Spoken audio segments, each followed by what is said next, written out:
আমরা আমাদের জায়গা থেকে অবশ্যই চাই যারা নিজের যোগ্যতায় ফ্যাসিস্টদের বিরুদ্ধে লড়াই করে সংগ্রাম করে জনগণের ম্যান্ডেট নিয়ে কাউন্সিলর নির্বাচিত হয়েছে তারা জনগণের প্রতিনিধি হিসেবেই থাকুন। কিন্তু আপনাদের জায়গা থেকে এই নিশ্চয়তাটুকু আপনাদের জায়গা থেকে দিতে হবে, এই যে আপনাদের সাথে আমরা একটি কমিটমেন্ট করে আপনাদের হয়ে কথা বলবো, লড়াই করব, সেই কমিটমেন্টের মর্যাদা আপনাদের রাখতে হবে।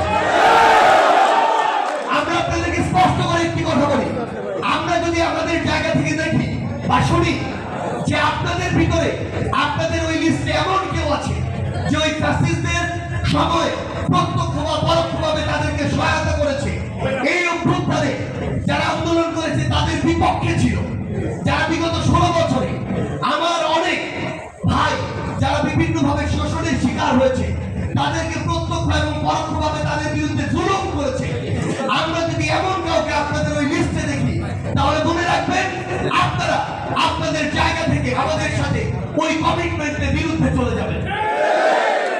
আমরা আমাদের জায়গা থেকে স্পষ্ট কিছু কথা বলি, আমরা আমাদের জায়গা থেকে দাবি তুলব যে আমরা আসলে প্রশাসক দিয়ে দেশ চলতে দেখতে চাই না। আপনারা আমলাতন্ত্রের তাদের যতটুকু টেরিটরি তারা সেখানে কাজ করবে, জনপ্রতিনিধিরা জনগণের সাথে তাদের যতটুকু কর্মপরিধি সেখানে কাজ করবে।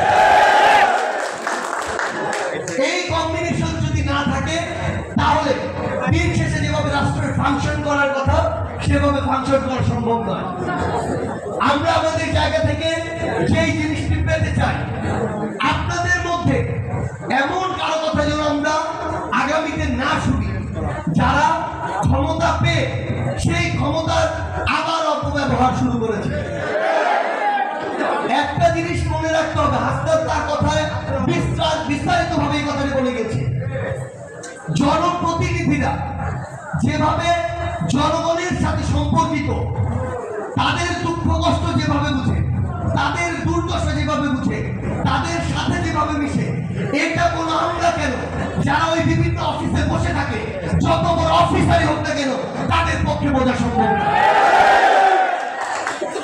একইভাবে আমরা আমাদের জায়গা থেকে শুধু একটি কথাই বলি যে স্থানীয় সরকার এবং এই সম্পর্কিত যে মন্ত্রণালয় সেখানে আমাদের এই অভ্যুত্থানের অন্যতম একজন সহযোদ্ধা আসিফ মাহমুদ সচিব ভুইয়া সেখানে উপদেষ্টা হিসেবে দায়িত্ব পালন করছেন।